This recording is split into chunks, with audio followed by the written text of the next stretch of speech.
A voicemail from a real Banner Health patient. This staff is amazing. The minute I walk in, we feel welcome there until the minute we walk out. Just giving them kudos because they are amazing at what they do. Banner Health. Exhale. When I woke up this morning, I was feeling pretty dangerous. All right, yeah, our roster looks great on paper. Whoop-de-hell. All right. But at the end of the day, we better be a good team. And you start building that during this time of the year. Get your sorry ass up! Get your sorry ass up! Doing a lot of talking with somebody that ain't do today. Doing a lot of talking. Do you think you're better than Jarrell Revis is right now? I'm better than you. My 24 years of life, I'm better at life than you. Dave! It's time to go to work! Hey, 36! I ain't never seen you before. Hop! Better go tell the coach you need some help. We gonna expose you, boy. All right, we coming at your ass. Welcome to the Fantasy Football Roundtable. Let's go! Let's go! What's going on, ladies and gentlemen, and welcome to another episode of the Fantasy Football Roundtable podcast, proud members of Full-Time Fantasy Podcast Network. You can find them at FTFPodNet on Twitter. You can find me, Matt Bruning, your host for today, at SportsFanaticMB on Twitter. You can find my co-host, Mr. Matthew Fox, at Nighthawk7734 on Twitter. As I mentioned, we are part of the Full-Time Fantasy Podcast Network. We've got a ton of other great podcasts associated with us, some of which are Jim Day of FF Champs, Corey Parsons, and Dr. Roto from Sirius XM Radio, Bob Lung of the award-winning Fantasy Football Consistency Guide, Dwayne McFarland, Blake Sullivan, and a ton of great others. Your one-stop shop for all of your fantasy news, advice, and strategies. You can find all of us on fulltimefantasy.com. Just check it out. It is definitely worth it. Again, a ton of great podcasts for all of your fantasy advice. We at the Roundtable are also proud to be partnering with expandtheboxscore.com. You can find them at XTBoxscore on Twitter. They have some of the best stats in the industry when it comes to college football, baseball, and NFL. Basketball stats are joining them as well. I'm telling you, college football stats, some of the hardest to find and some of the hardest to just get a hold of and look at and help you and analyze prospects like I do. If you follow me on Twitter and you see a lot of the stuff that I post, all of my stats come from them. Just $15 for a year membership with them, and if you use our code ROUNDTABLE, you will get 10% off of that. If you want to look more into the analytics side of fantasy football and better value on prospects and assessing them and what you think they could do in the NFL, check them out. It is well worth it. Again, just $15 for an entire year, and if you use our code ROUNDTABLE, you will get 10% off of that. The best deal in the industry, no doubt about it. Today, me and Matt will be going over 7 of the games from Week 11, as we usually do. I just want to give everybody a heads up now. I'm still trying to get over the flu that I had the last week, so if you hear me coughing, I do really apologize about that, but my throat and my cough has just been killing me the past couple of days. Cannot get over, but we definitely wanted to jump in and do the podcast, so I apologize ahead of time for the coughing. Let's bring Matt in and let's talk about some football.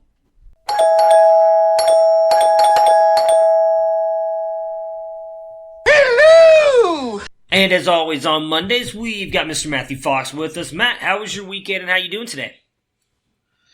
I'm doing pretty good. My weekend was pretty good until I decided to watch Denver's game. I mean, it wasn't that bad, right? They were in it for the most part. I see all the stuff about Kirk Cousins and the Vikings coming with that epic comeback. I mean, Denver had it in the bag, right? The first half was good. Yeah. Well, I mean, the second half felt a lot like Mason Rudolph did when Myles Garrett hit him with the helmet. Oh, nice plug there, buddy. We'll definitely have to talk about that on Thursday, obviously, with Tony. I know, obviously, that happened after we recorded. I'm sure we were all kind of talking about it in the chat. It can be something we can definitely discuss a little bit on Thursday. We should know, I would think by Thursday, know if any of their appeals helped at all. I can't imagine Myles Garrett. I know his appeal, I think, is Wednesday. I can't imagine his gets reduced. I'm interested to see if Ogunjobi or Pouncey get anything reduced in theirs. I think theirs are tomorrow. So will definitely be interesting. I'll save the good content for Thursday. I think it'll be an interesting discussion between the three of us. Let's see here. You were mentioning the Broncos. They are on the docket for today. We're going to break down 7 of the games that we saw on Sunday. Prepare for glory! I want to know if you got your popcorn ready. If you got your popcorn ready.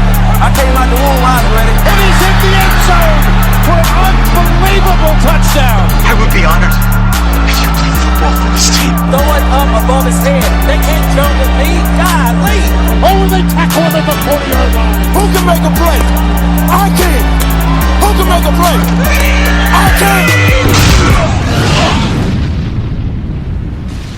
The first game that we are going to touch on is a game I honestly did not see going the way it did, in the Falcons beating the Panthers 29-3. On the Falcons side here, Matt Ryan goes 21 of 31, 311 yards, and 1 touchdown to come in at QB 15 with 16.4 points.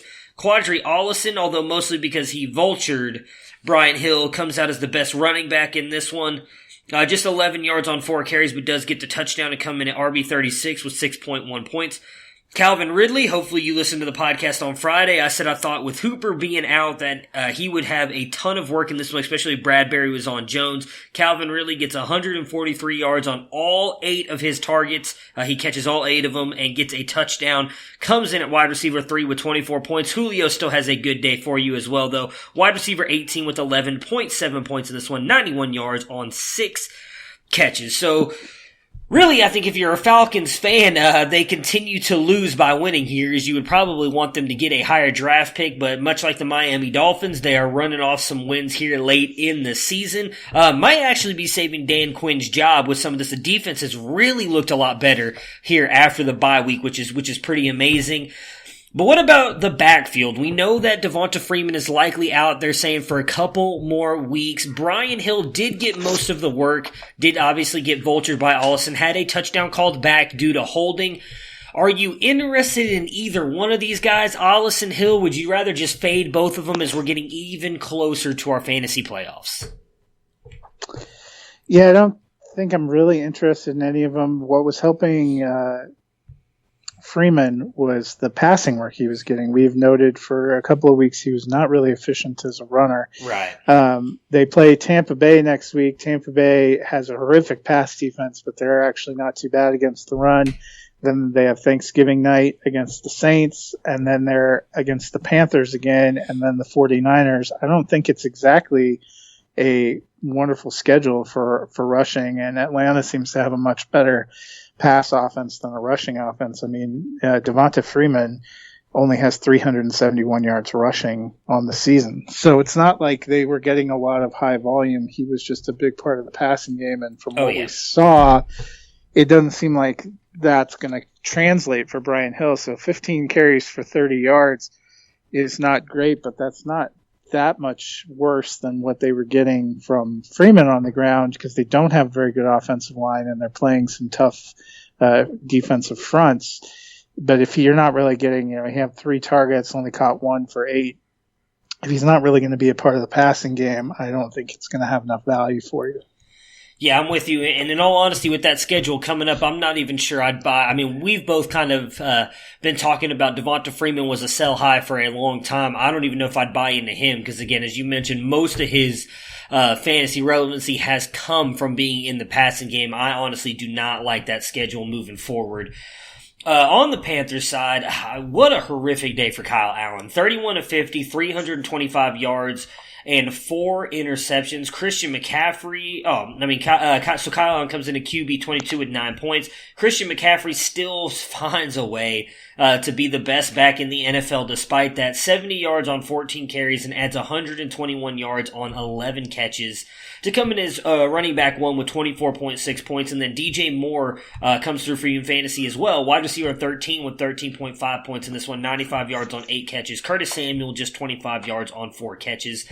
I really think with Carolina, we've gotten to the point where we've talked about where it's really just CMC and then Moore as a low-end wide receiver 2 or flex play every single week with Kyle Allen. I'm going to be honest, though. I was very high on Kyle Allen after a couple games there when he played, and a lot of the talk about Cam Newton moving on. It really seems like it's moving toward Cam Newton leaving. But after what we've seen out of Kyle Allen these last couple weeks, is he the future in Carolina? I know you have not been that high on him. Do you think it would be a mistake for the Panthers to stick with Kyle Allen and let Cam Newton walk? Yeah, I think if that's the total plan, that is going to bear out to be a mistake. The problem for Carolina is they've been just good enough that they wouldn't really get a high draft pick, and a lot of the quarterback situation in the draft is now in flux with what happened with Tua Tagovailoa. Oh yeah. It possibly could remove one of the high options from the draft. A lot of talk about would a team be willing to draft him and let him redshirt a year because he might not be ready? Will he just go back to Alabama for another year and then come out? Is he going to be a viable NFL prospect at all? That throws a little of the high end. We just don't know. It's too early, and we won't know for a few months.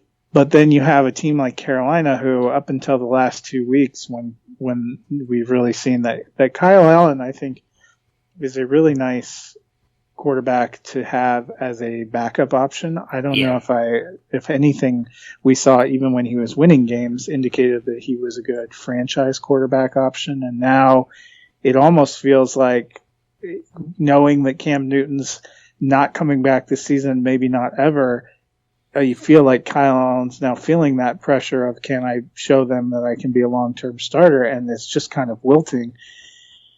And Atlanta is a weird case too, because, going into the season, I thought they would be the playoff contender behind the Saints in that division. And, they were just god awful in all phases of football. They went away on bye, and it's like they all had their bodies replaced with something else. Cause now they're just dominating in all three phases in two big road games against division opponents. So, part of it could be the major improvements for Atlanta. But part of it is, I think we've seen now, Kyle Allen is a great guy if you need to call somebody up and you need, like what we saw with Teddy Bridgewater for the Saints. Right. I feel like Kyle Allen might be in that vein. I might actually take Bridgewater over Allen if I had to have one to start a team. And I think that's the free agent market isn't great for finding a great franchise quarterback. Trust me, as a Denver fan, I can tell you the free agent market is a real crapshoot. Carolina, even if they completely bottom out, I don't know how high they can get up to draft somebody. And I still think Cam Newton, if you could get some kind of reasonable assurance he was coming back healthy, we've seen him be an NFL MVP. I don't think we've ever seen anything from Kyle Allen that makes us think he has all the tools to become an NFL MVP. Yeah, I agree with that. Could he be that. a 2018 Mitch Trubisky? Sure. Yeah, I agree with the MVP part. For me, it's just, he looked poised at times. Now, again, maybe some of that was nobody had really any tape on him, and they were using Christian McCaffrey a whole lot more. Not that they're still using him a ton, obviously. But a lot of my love for Kyle Allen also came from watching other people talk about him. When I've seen other quarterbacks talk about him on the NFL Network or ESPN, they were saying that some of the throws he was making were like pro throws. Like, it was throws that were fitting in really tight windows that not a lot of quarterbacks can make. And so, maybe some of that was fool's gold with him. Obviously, they're going to play him out the rest of the season with Cam Newton not coming back. Who knows? Maybe if he continues to struggle down the stretch, those rumors of Cam Newton being moved start to dissipate a little bit more, and they decide to stick with Cam. I think I know he will be, if he stays with Carolina next year, will be on one of the cheapest QB contracts in the league right now, outside of the guys who've been drafted in the past couple of years because of the rookie system. But yeah, it's going to be interesting to see what they do with him. Well, go ahead. Here's a question for you though. If Carolina, it looks like they're about to track themselves out of the NFC playoffs, which you're going to have to at least, I think, 10 wins, probably 11 wins to get in based on what we've seen. If they track themselves out with a couple games left, people forget this is a team that drafted Will Grier, who was a decent prospect, fairly decently up. Would we see him? Would Carolina want to see what does Will Grier look like? What are all of our options? I think that's something that would be interesting to see as well. I would love if they threw him out there. He was one of the guys that I really liked coming out last year. Again, he was someone that was fairly raw. He was not running any kind of pro style offense in college. So he is definitely someone I would love to see, just like, we've talked about obviously with your team and the Broncos, getting Drew Lock out there. Let's see what we've got out of him kind of thing, right? So I'm with you. I'd love to see Will Grier out there, especially, with the way Kyle Allen's performed the past couple weeks. If you are kind of getting on that part where you're like, you know what, Kyle Allen may not be the future, I don't see why you wouldn't throw Will Greer out there for a couple weeks and see, especially once they do fall out, because I'm with you. Obviously, with losing the past couple games, they've really hurt their chances of making it into the playoffs, especially in the NFC. If it was the AFC, it'd be a different question right now, but NFC is just so top-heavy right now, it's going to be hard for them to get in. Speaking of a team that is in definitely the playoff hunt in the NFC, the Dallas Cowboys get another big win Sunday against the Detroit Lions, winning 35-7. Dak Prescott is moving himself into MVP conversations here, which is interesting because I don't think you were on the pod with us, but I did talk about how I thought Amari Cooper might have a really good year if Dak Prescott gets in the MVP considerations. And well, would you look at that? He has done it. The team is definitely being run through Dak, not Zeke, which we all kind of thought was going to happen, especially after they paid Zeke. Dak goes 29-46, 444 yards and 3 touchdowns to come in as QB4 with 31.6 points. Zeke comes in at RB4 with 19.3 points, and this one just 45 yards on 16 carries and a touchdown, but does add 2 catches for 28 yards and a touchdown as well. Tony Pollard comes in at RB11, gets a touchdown in the receiving game in this one, 4 catches, 44 yards, and a touchdown. Amari Cooper wasn't wide receiver 1 for them. It was Randall Cobb, who comes in at wide receiver 6 with 19.5 points, 115 yards and a touchdown on 4 catches. So then Amari Cooper wasn't the second best wide receiver either. That was Michael Gallup, 148 yards on 9 catches to come in at 19.3 points. I'm just kidding for all of you Amari Cooper lovers out there. We talked about it on Friday. I think me and you actually talked about it a couple times. He's got a tough stretch here these next couple weeks. I honestly thought he'd do a little bit better than 5 points this week, but Darius Slay is one of the best, and it's not going to get any easier with him going up against Stephon Gilmore this week. So I would say expect another bad week out of Amari Cooper this week, but it should lighten up for him moving forward, especially when they get the Eagles here late in the season. Outside of that, I don't really know there's anything really to talk about fantasy-wise here. I know a lot of people are talking about Tony Pollard, Zeke. I don't think Tony Pollard's going to get any more run over Zeke. So I guess my questions to you will be, do you think that changes with Tony Pollard looking good in the game yesterday against the Lions? Do you think he gets more run over Zeke, or do you think it's just Zeke the rest of the season? I wouldn't say I think he's going to get more run over Ezekiel Elliott. I think they're probably also, Dallas is playing the long game, wants to be in the playoffs. They don't want to grind Ezekiel Elliott into the ground and risk injury. So, where you think you have some ability against some teams where it won't make a difference, you're probably going to put a guy out there a little bit and get a little bit of work. I mean, we saw the Ravens even yesterday pull all their guys back when they got up and put some people in. If you think you're going to be a playoff team, and Dallas is always playing for the playoffs, you want to preserve those guys and not destroy anyone. And, I think we have talked about Cooper and some of the matchups. The best thing that could have happened to him yesterday is probably seeing what Gallup and Cobb did, because that's going to influence, I think, when they're going through. It's not, Dallas has showed yesterday that they're not a team that you can just suffocate their top receiver like, what we saw Pittsburgh do to the Rams, where they took Cooper Kupp away and that offense seemed lost. Detroit, obviously Matt Patricia, a guy who worked with Bill Belichick for a long time and learned a lot from him, seemed to be making a concerted effort to make sure that Amari Cooper and Ezekiel Elliott weren't going to beat them, and Dallas said, fine, we have other people. I think that's a lesson to other teams that, you can just take those guys away, but that doesn't mean you're going to be successful. And I think that's something we will have to see going through. Sometimes the best thing for one of those receivers who's going to get those blanket coverages is having somebody on the other side or out in the passing game become a threat, because then the defense has to adjust what they want to do. Yeah, I agree with you. I've said all season, it was part of my reasoning and why I did not think Amari Cooper would be a top 10 wide receiver. Again, a lot of people, I joke in my hate towards him, cause he does drop balls, and a lot of people don't want to admit that, but other wide receivers do. I'm not trying to say that he's got the worst hands in the NFL. But my contention with him this year was I did not think Dak Prescott would have an MVP season, so check mark for that. He is having an MVP season, so I got that part wrong. But then my other part was I thought Gallup would take a step forward. I thought, and we saw it in this game. if Darius Slay is put on Amari Cooper, which you are likely going to see, Amari Cooper is going to get the best cornerbacks on every team because he is the better wide receiver. There's no doubt in my mind that he is better than Michael Gallup. But Michael Gallup is better than your average number 2 wide receiver, and that was always my contention, is if they were able to slow down or stop Amari Cooper, Michael Gallup would ball out, and I thought would eventually have the better season because he would get a lot of the better matchups. Now, that hasn't really played out for the most part. They looking at the schedule at the beginning of the year has obviously not been as tough as we thought it was going to be. At least I thought it was going to be coming in. They've really kind of run away with this. Like, I thought Philly would be tougher for them. They've gotten decimated in the secondary. I obviously didn't realize Miami was going to be as bad as they were. I thought they'd be bad, but not that bad. They've got a couple other games, and I mean, the Giants they've destroyed with Amari Cooper. So he's definitely come through in big matchups. I don't know if defenses will change anything. It'll be interesting to see what the Patriots do this weekend. That is going to be a big game, them against the Patriots. And I do think for the most part, Stephon Gilmore is going to be on Amari Cooper.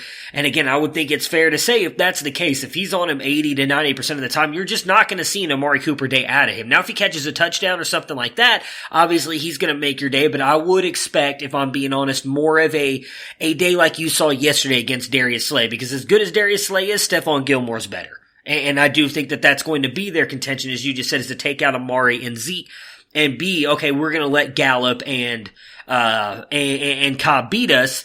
And to be honest, that might actually be harder against the Patriots, because while the Lions' defense is obviously better, since Matt Patricia's gotten there, all they have is Darius Slay in that secondary. You've got Stephon Gilmore on one side and then one of the McCourty brothers on the other, and they are much better than what Detroit is running out there opposite of Stephon Gilmore. So it'll be a good game. All joking aside, I don't think Amari Cooper, though, will have a great game next week. We'll talk about that more on the Friday podcast, though, when we preview the games. On the Lions side, Jeff Driscoll has himself a game in this one.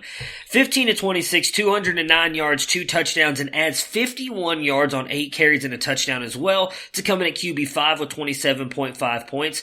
Bo Scarborough, formerly of the Dallas Cowboys, comes in with 55 yards on 14 carries and a touchdown in this one. And then Marvin Jones is the best wide receiver on the day, with coming in at wide receiver 8 with 17 points, 2 touchdowns, 43 yards, 4 catches. Kenny Galladay held to just 1 catch on 34 yards. Obviously, tough game for the Lions here. They were, for the most part, in this game. I thought it'd be a little bit closer, but it ends up being a 1-score game. The big question is, Kerryon Johnson obviously has been out for a couple weeks now. We were all thinking Ty Johnson, J.D. McKissick, who's going to be the guy? Then we see Bo Scarborough come in here, and he actually looked fairly decent. From what I saw, looked like the best running back they've trotted out there the past couple weeks.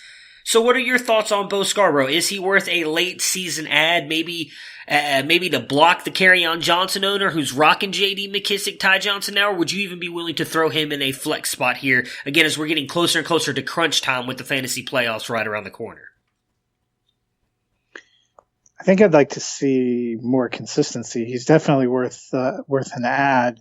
But, if he doesn't get that touchdown, I don't know if 55 yards, 55 to 80 yards on 14 carries or so is really going to do it for you. McKissick is still the passing down guy. He caught 3 passes for 40 yards, had 13 yards rushing.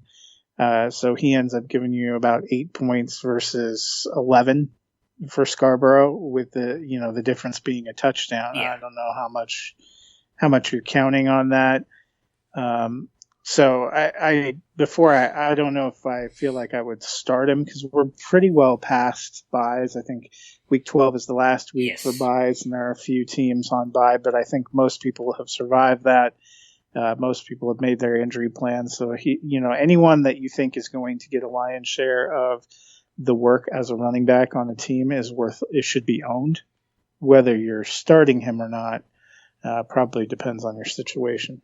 Gotcha. One more question before we move on from the Lions. How worried are you about Kenny Galladay, knowing that it looks like Matt Stafford's injury is going to keep him out? There were talks yesterday that it might be the rest of the season, so you might be rolling out Jeff Driscoll at quarterback for the rest of the season. I know he caught a touchdown last week, But outside of that, he really didn't do much outside that touchdown. And then obviously this week he gets targeted 5 times, but just the 1 catch for 34 yards. Is it time to lower expectations if Matt Stafford does not come back?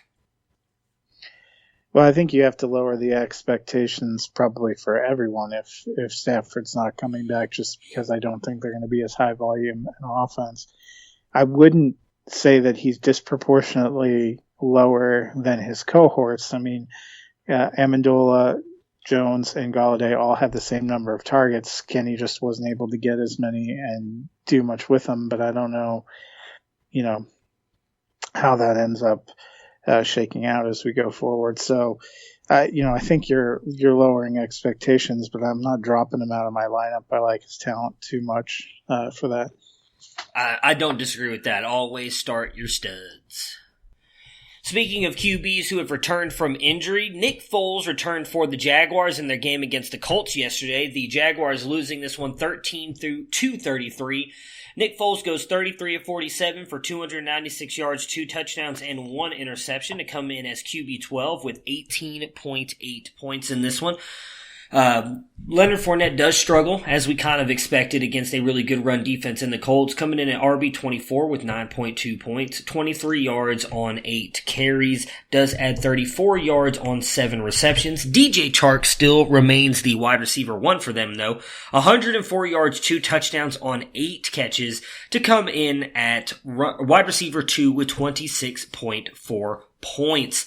I love that Chark balled out here with Foles. A lot of people expecting Dede Westbrook to ball out with Foles. Me and Dennis both kind of went the opposite ways on Friday's podcast.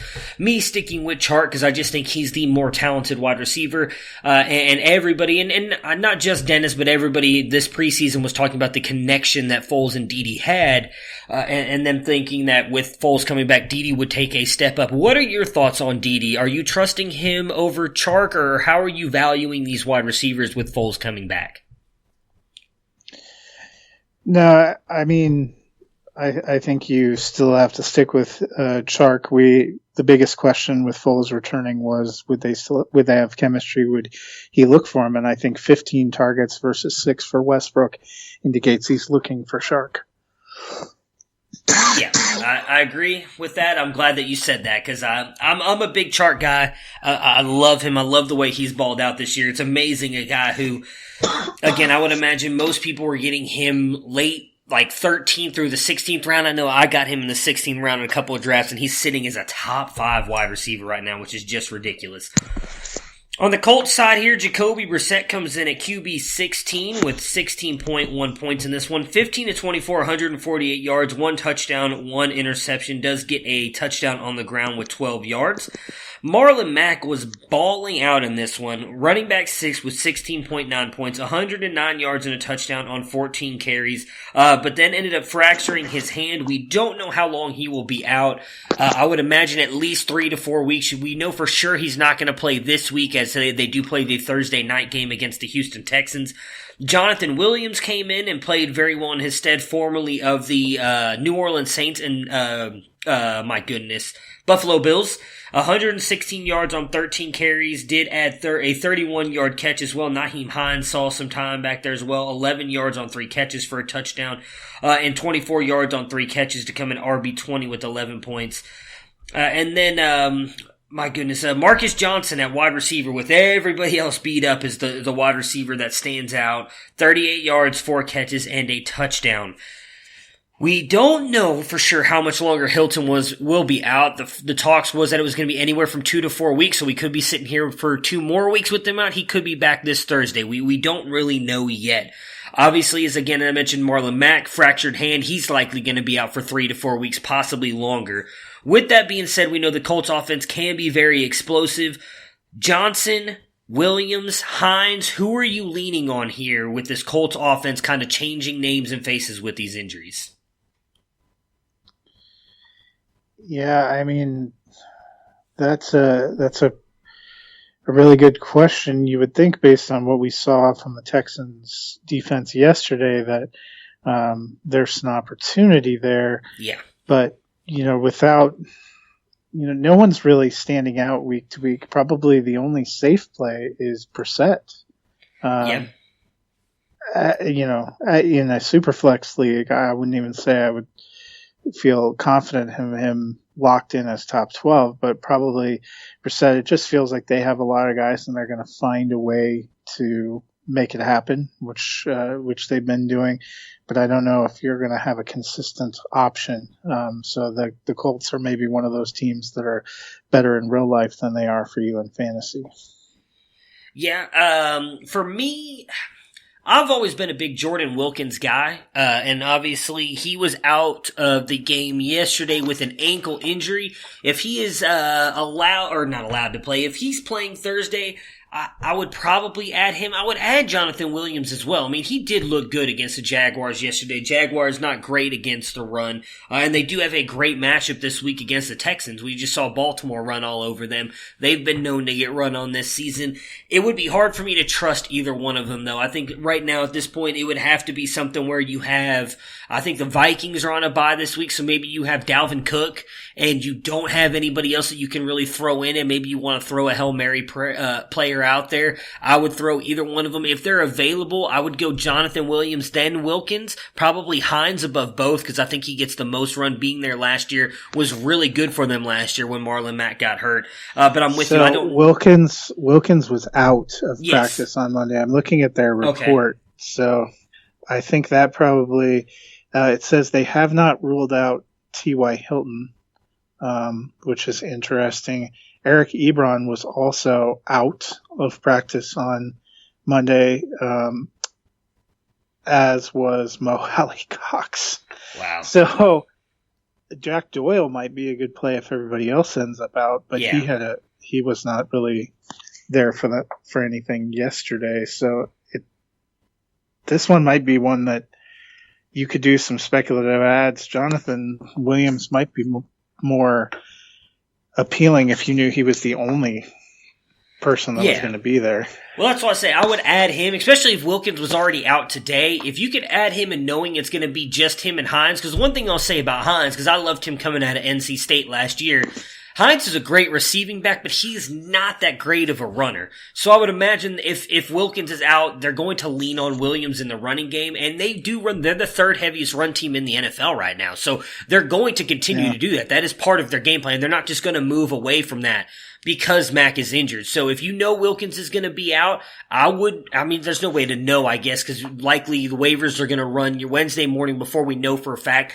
I would take a speculative ad on Jonathan Williams, and then if Wilkins is in, then you just don't play him, but at least you've got him, and if that happens, you can end up playing him, because again, against the Texans, it was a good matchup last time they played. Texans have been run all over. They'll run the ball with them. I think Williams could be a good play this week. It might be a little risky. Again, I've mentioned it multiple times now. We're getting really close to fantasy playoffs, so it might not be a player you want to take a risk on, but if you're looking for somebody, as you just mentioned a minute ago with Bo Scarborough, if you can find a running back who's going to get a ton of touches right now, do it, because you need those workhorses right now to play and get you those fantasy points. So he'd be a guy that I would make a speculative add-on now, but don't plan on playing him until we learn more information ahead of that Thursday night game against the Texans.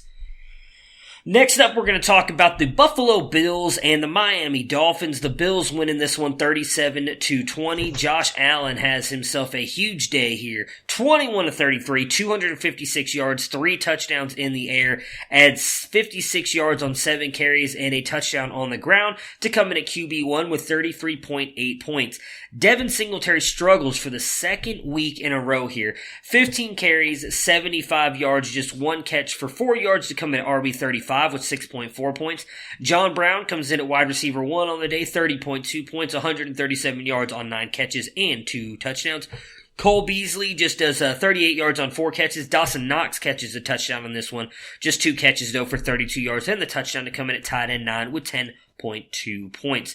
Josh Allen, I mean, my goodness, man, the floor for him, I feel like, is pretty safe, especially with all that rushing ability.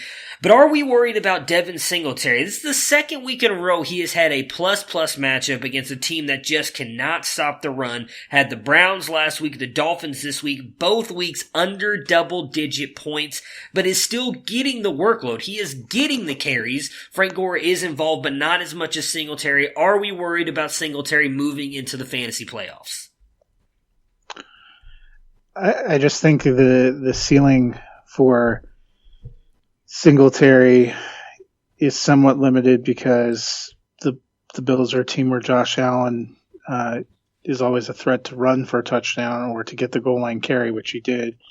Gore is still getting too much work. He had 11 carries versus Singletary's 15, which isn't a huge difference. And Gore actually had more targets than Singletary, 2-1, which is kind of a problem. You know, I like Singletary and his talent. We've seen him do a lot to maximize few touches, which is, you know, he's a real upside play, but the stable floor is probably not there, unfortunately, at this point in time, because Gore is not phased out, and because you can't guarantee that he's getting the goal line touches either when you have a running quarterback like that. Yeah, I think for me, he drops more toward a flex range at best. And I mean, his schedule moving forward, the next 4 games, I would actually say the rest of his schedule is horrible. He's got the Broncos this week, which we know have really improved against the run. Then he has the Cowboys, a very good run defense. The Ravens, a good run defense. The Steelers, a good run defense. And then the Patriots. So, I mean, week 17, he's got the Jets. So I guess if you play in a 17-week championship game, I mean, you can fire him up then. But I honestly would say he's dropped down to flex territory with the way he's splitting with Frank Gore, and I would be hesitant to even play him moving forward through these next couple games. As you said, he's got great upside. He has that ability to break a play and make it and score a touchdown on any time he touches the ball with his God-given talent and his ability. But man, those matchups are tough, and with the amount of time he is splitting, I'm with you. I think he's really got to start to drop. Maybe next year will be the year for him if Frank Gore is not there anymore, but that's definitely something to watch. I would be worried about him as well. On the Dolphins side, Ryan Fitzpatrick, 32 of 45, 323 yards, no touchdowns, no interceptions, do come in at QB 19 with 12.9 points. Kalen Ballage, 9 yards, 9 carries, 1 touchdown, adds 8 yards on 5 catches to come in at RB21 with 10.2 points. Devontae Parker continues to impress, 135 yards on 7 catches to come in at wide receiver 10 with 17 points. And then Jakeem Grant is the next best wide receiver of note, 32 yards and 3 catches in this one to come in at wide receiver 20 with 11 points. He did score I believe it was a punt or kickoff return touchdown in this one as well. I mean, really, for me, it's Parker. You can't play anybody else on this team. Agree, disagree? No, I totally agree. I mean, Ballage, we were curious to see if he'd get a lot of work, 9 carries for 9 yards. You know, he gets a touchdown. You know, he catches 5 for 8. Still, I don't know how consistent that is. Laird was out there a little bit too. This just isn't the time of the fantasy year where you're wanting to take these gambles. Parker seems to have the only consistent role right now. I am curious a little bit. It might be worth watching Alan Hearns, who seems to have gotten an uptick, and they just gave him a contract extension, which I thought was interesting, which makes you think maybe he's somebody that they like or they want to plan for going forward. I know people were real speculative. Can Myles Gaskin get in here? I think we've seen in 2 weeks he's not a factor. Yeah. It really looks like Ballage and Laird are splitting, but this reminds me of when we had Drake and Walton and Ballage. There's not enough consistent good performances to really feel good about that. Miami has had some moments, but they're not consistent enough to me as a team in general to feel really good about having to start and rely on guys as we're going into these tougher year-end matchups. Yeah, as I mentioned, for me, it's just Parker. Wide receiver 3 with wide receiver 2 upside. Outside of that, I'm not playing anybody on this team, avoiding them all. We'll be interested to see what they do when the NFL draft rolls around, because I think Parker has really acquitted himself well and shows that he can be at least a top wide receiver for the team, a guy who a lot of people had given up on coming into this year. So I'm glad that he's finally been able to turn it around. We're going to jump in and talk about your team now and the Denver Broncos, who suffered a heartbreaking defeat in this one, losing 23-27 to the Minnesota Vikings. Brandon Allen comes in 17-39, 240 yards, 1 touchdown, and 1 interception to come in at QB 17 with 14.4 points. Phillip Lindsay, running back 28 with 8.5 points, 67 yards on 16 carries, had just 8 yards on 2 catches. And then Cortland Sutton, the best wide receiver on the day, just continues to be a wide receiver 1. 113 yards, 5 catches, wide receiver 11, 16.3 yards, and also showed that he can throw bombs as well through a nice pass. Just laid it right on Tim Patrick, who finished with 77 yards on 4 catches. I mean, Sutton and Lindsay, is that really all we can trust moving forward? I mean, I had high hopes for Deshaun Hamilton. I don't even know what's happened to him. For me, I think if I'm playing anybody for them, it's got to be Sutton and Lindsay, and that's it.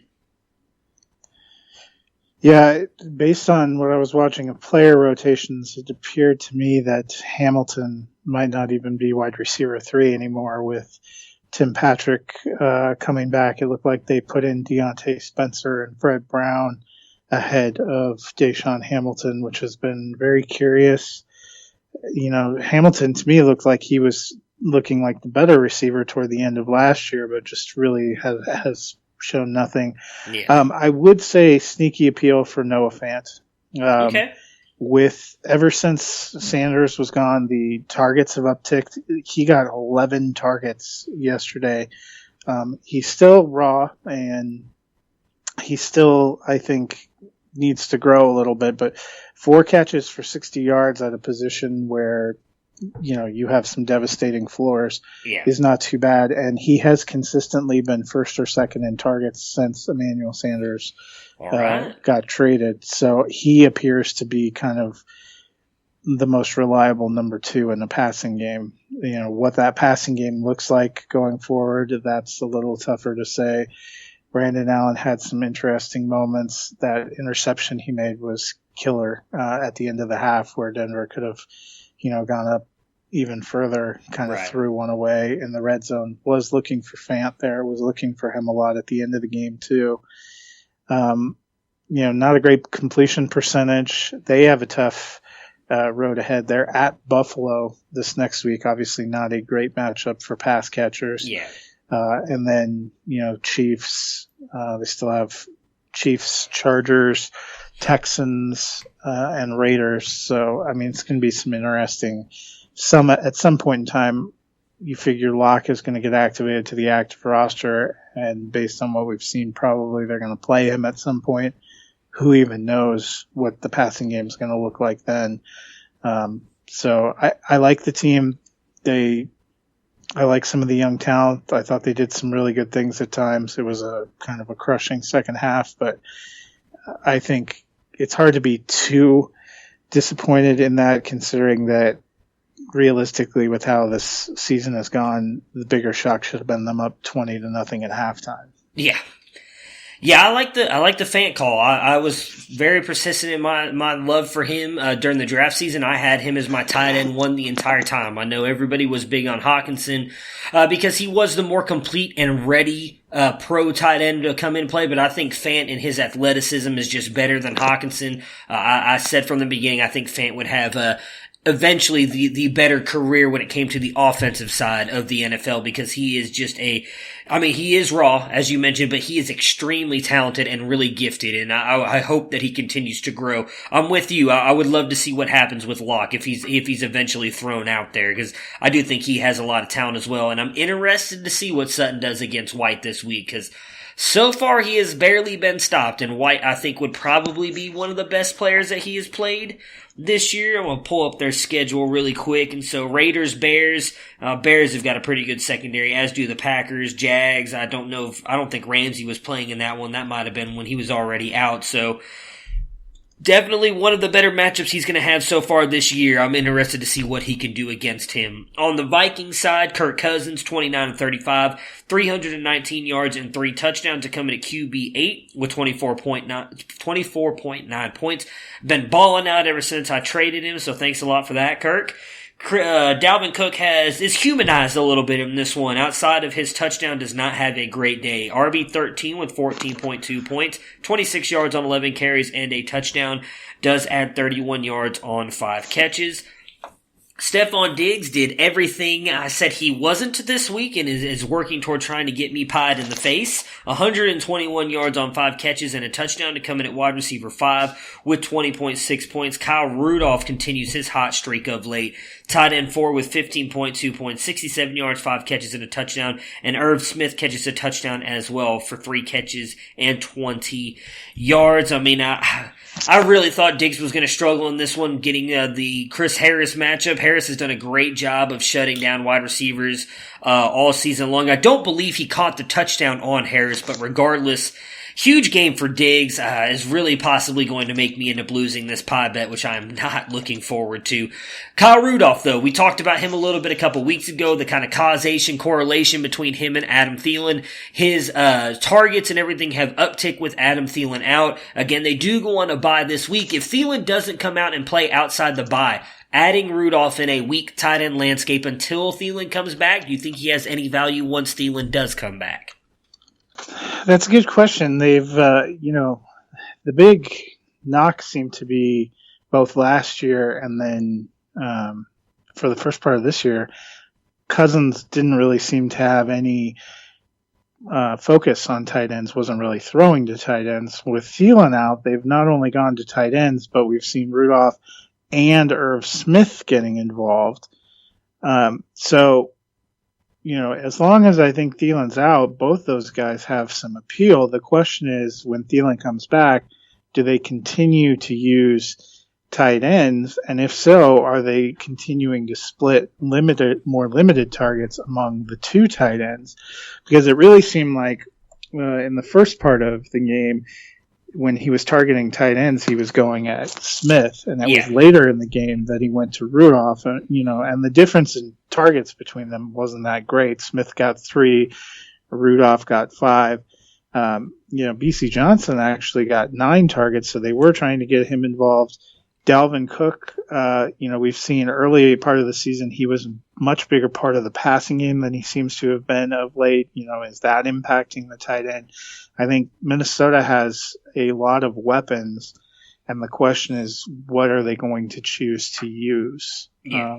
Especially when you get an Adam Thielen back, and how much of this is being impacted by the fact the last couple of weeks people have figured out a way to kind of bottle up the running game. If you remember earlier in the season, Dalvin Cook was running wild and they weren't even throwing that much. I think week 1, Kirk Cousins only threw for 98 yards. Yeah. So there's a lot of factors that feel like they're in play here. Rudolph's a good tight end. He was a top 10 finisher last year all season, all told, but I don't know if he was a guy last year that at any point in time you were like, thank God Rudolph is my tight end. And it might be like that going down the stretch this season. But we've talked about there's probably only 2 or 3 guys you feel really great about. I'm sure we'll talk about it later. Darren Waller started hot, but hasn't been incredible of late. Austin Hooper was great, got hurt. A lot of people were psyched about Gerald Everett, and you had a game last night where they're missing 2 of their 3 great receivers, and he does nothing. Yep. So I just, there's so many wild swings. Rudolph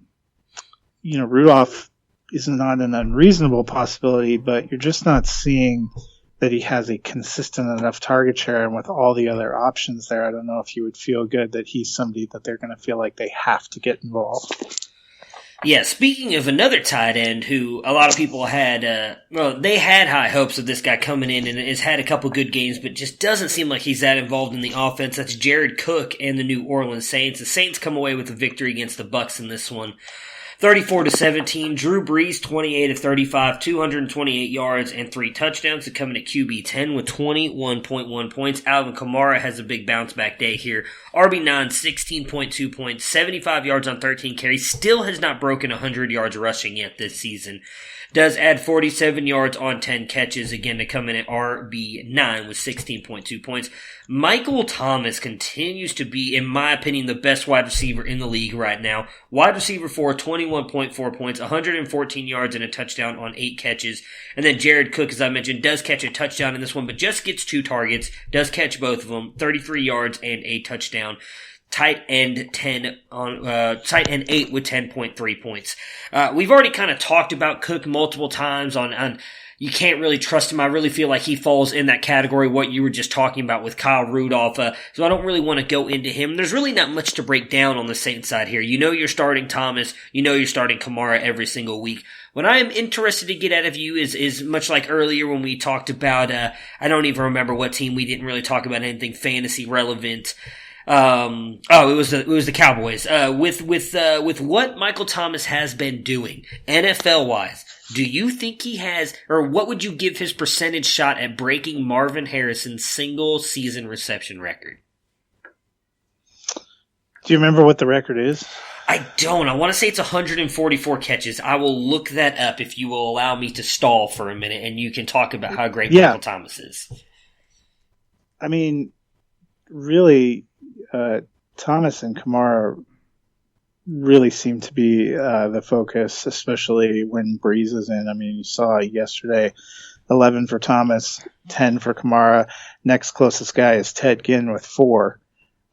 So, they've been peppering him with targets. He's been very effective. Some people raised a little bit of an eyebrow when he signed that massive contract to become the highest paid receiver, but he's looked like he's worth it. And he looked like he's thriving no matter who his quarterback is, no matter who they're playing. He's been probably one of the most matchup-proof receivers. And the other thing that's benefiting him is while the Saints are 8-2 and may lock up their division pretty easily, the NFC has such a cream of the crop at the top. You have 2 8-win teams in the North. You have 2 8+ win teams in the West. I think no one in the NFC is running away, and no one is going to be able to take games where they rest their starters. I don't think anyone's going to be out of it. The Saints feel like a team that are going to have to go to the end of the season pushing to get that bye week if they want to get that. So I think that might be a benefit too. And I would say I think Thomas has a real reasonable shot to do it. Yeah.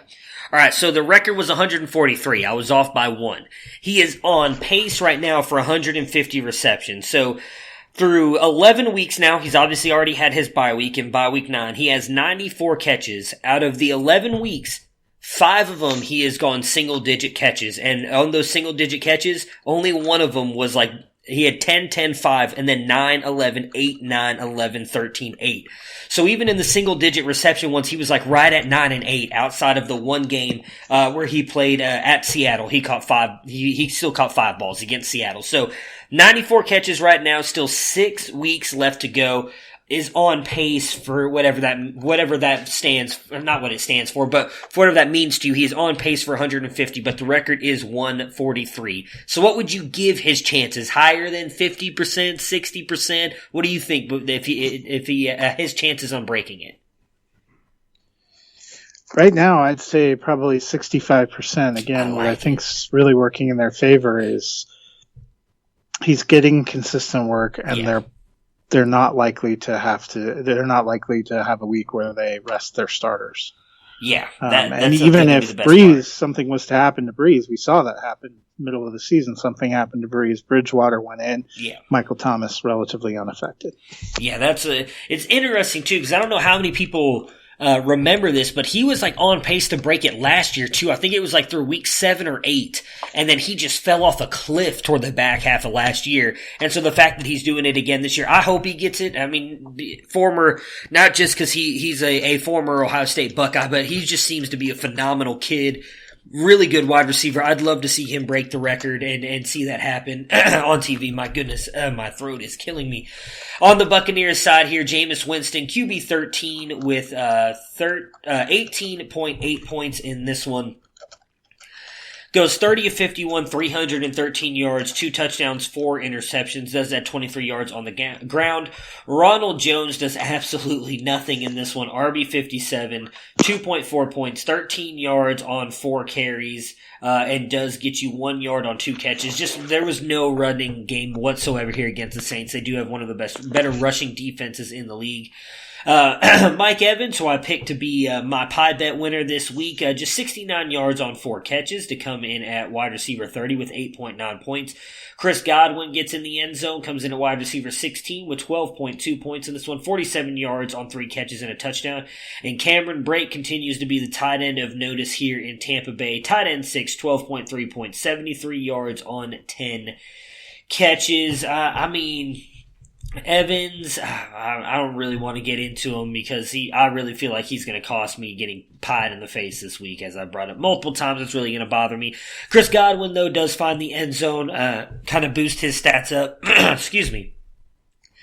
What about Cameron Brate? We've obviously, a lot of people had very high hopes of O.J. Howard being the tight end of record here. I've said multiple times, Bruce Arians' offense has never really used a tight end. We've seen Cameron Brate have a great connection with Winston, though.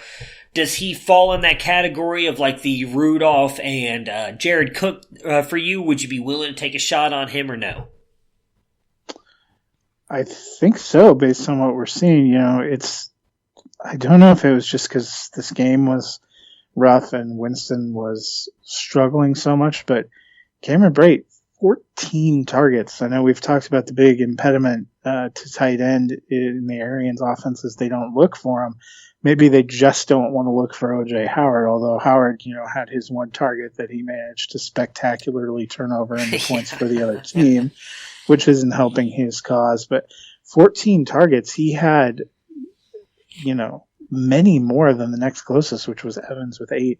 And I'm also starting to get a little concerned about, Chris Godwin finishing the year as a wide receiver 1. We've seen him take a backseat a number of weeks in a row now, and at 6 targets, he had the same number of targets as Scotty Miller. You're kind of seeing, before he seemed to be like a real focal point in the offense. Yeah. I don't know if it's just what the defense is doing or, what's going on. But I'm starting to have a little bit of concerns, where Godwin might have helped carry you to a really strong start in your fantasy season. It's reasonable to wonder what you're going to see from him going through the fantasy playoffs. Yeah, it has been, especially with the way that Evans has come on here. It really seemed like, obviously, we talked about it a little bit here and there. Would Godwin end up being the better wide receiver than Evans? And then really I think it's been the past 4 weeks outside of yesterday's game, Evans had just been on fire. Godwin he's been having good games, but really he's been kept out of the end zone where it seems like Evans was getting in and scoring a lot of touchdowns. It'll be interesting to see what happens with Godwin because it really seemed like up into, I would even almost say last week, it really seemed like both were going to finish as wide receiver 1s, and that could change moving forward. I was trying to see here. And with the inconsistency of both, you might end up seeing, neither of them.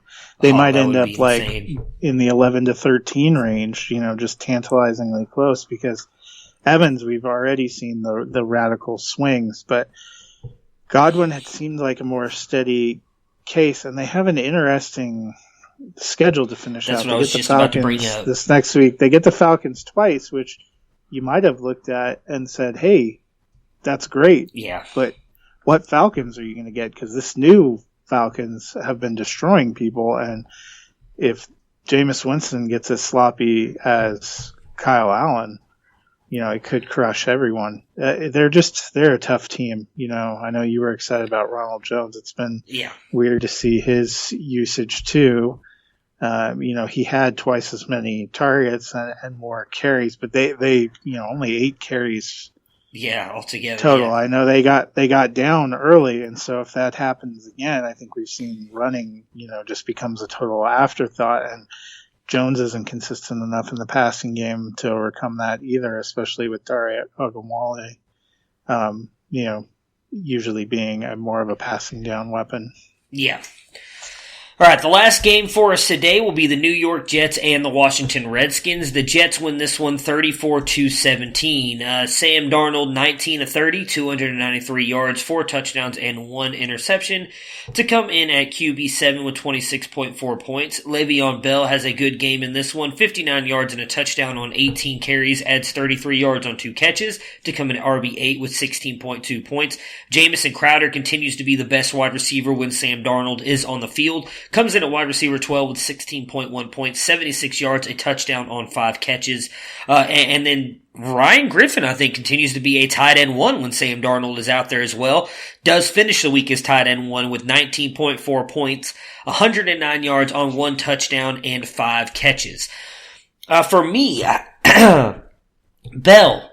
Obviously, he had a good game this week. It was a really plus matchup against the Skins. He's got to be in your lineup, but I think we've talked about it before. He really kind of has fallen into that RB2 range for me.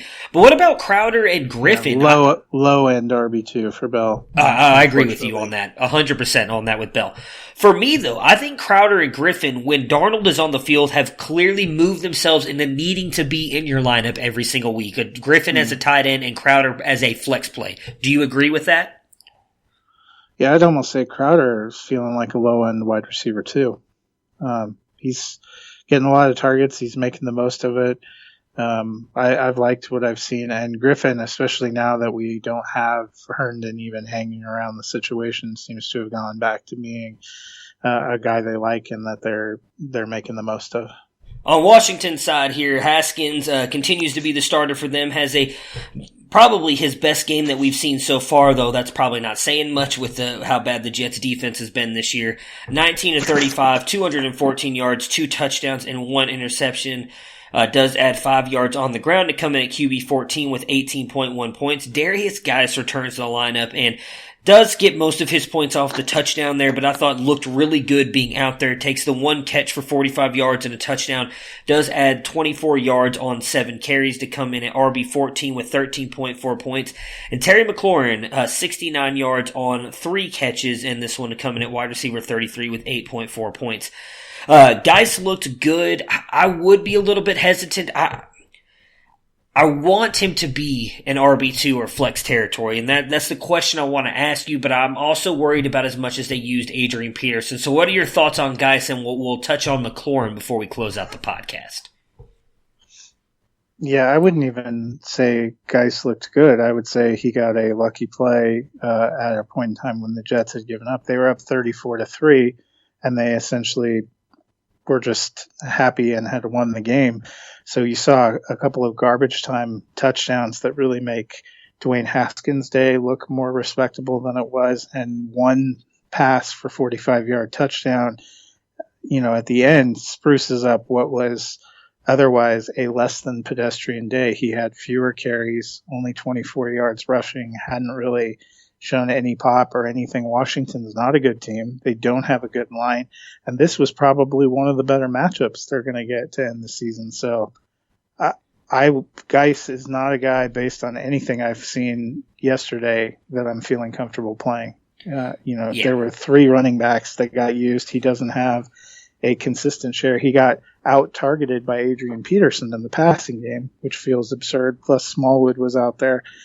You'd have to see a much more consistent share in a much more consistent offense before you'd feel good playing him in the fantasy playoffs. I agree with you on that. He's a guy that obviously when he came out in the draft last year with Barkley, I thought he was obviously Barkley was the best, but I thought Guice was clearly right below him. I thought those two kind of separated the tier. Nick Chubb was probably my biggest miss in that class. I had him ranked about 4. I had Sony Michel above him. Obviously, Nick Chubb has been phenomenal. Thank God for that, too, with him going to the Browns. But Guy's phenomenally talented, but I'm with you. I think you have to wait until he's given more of the run, which I don't think is going to happen this year. Adrian Peterson, after all the kind of hoopla and everything that went on with him getting benched in that week 1 game, he has so much respect, it seems, in that locker room. I can't imagine they sit him and play Guice full time. So I would imagine this year you're likely not going to get a chance to play Guice that much. Which leads me into Terry McLaurin as well. Obviously, beginning part of the season with Case Keenum was just phenomenal. Looked like the best rookie wide receiver coming out, even with everything DK Metcalf was doing. I don't want to say it's all on Haskins, but he's just not looked like the same player with Haskins out there. Is it time to finally fade McLaurin out of your lineup? Yeah, I would say Washington's actually possibly the worst team for fantasy. You can make an argument that Cincinnati, you can no longer really play any of their passing assets, but I like Terry McLaurin as a talent in Dynasty. I'm happy to have him, to scoop him up and to be holding him. But at this point in time, as you get into a point in the fantasy season where it's win or go home, he's not somebody you can bet on. And it is because of his quarterback, because of his offense. The best thing for Washington as a football team and Dwayne Haskins as a football product is to roll out there and go through your lumps and play, because that's how you get better. But that's the worst thing for us as fantasy owners at this point in the season. Yeah, I agree with you. It sucks, too, because he obviously, again, as I mentioned, looked so good earlier in the year, looked like the best rookie wide receiver, and has just really kind of fallen off a cliff. I would say that's more of, it could be some of the change as well in the offensive game plans. We know Jay Gruden was not afraid to throw it. Callahan has come in and really wanted to base the team off the run, so that could be hurting him as well. But it is definitely time to pull him out of your lineup. So Matt, thank you so much for joining me today. I look forward to hopefully talking to you tomorrow. I know we got some scheduling stuff, so hopefully we'll be able to do the podcast tomorrow. If not, I look forward to talking to you and Tony on Thursday about some Vampire League stuff and some tanking talk. Enjoy the Monday night game tonight in Estadio Azteca in Mexico. Should be a good one between the Chiefs and the Chargers. Yeah, I'm rooting for both teams to lose, but we'll see.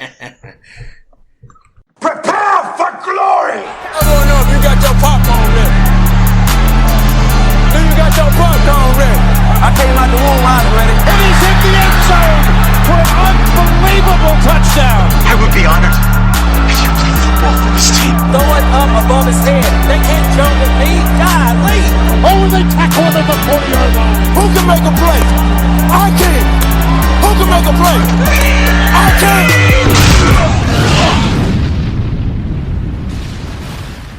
Do great compensation and awesome benefits rev your engines? If they do, then a career at Santander Consumer USA might be perfect for you. We're hiring collections and customer service reps, as well as those who can hablas español y inglés, at our beautiful offices in Denver, Colorado and Mesa, Arizona. Interested? Then don't wait to start moving your career in the right direction. Visit our website and apply today at SantanderCareers.com. That's SantanderCareers.com. Santander Consumer USA is an equal opportunity employer. A voicemail from a real Banner Health patient. Kudos to all the staff that treated me that day. They were as quick as possible, as thorough as possible, and they gave me peace of mind. We're here to help you breathe easier. Banner Health. Exhale.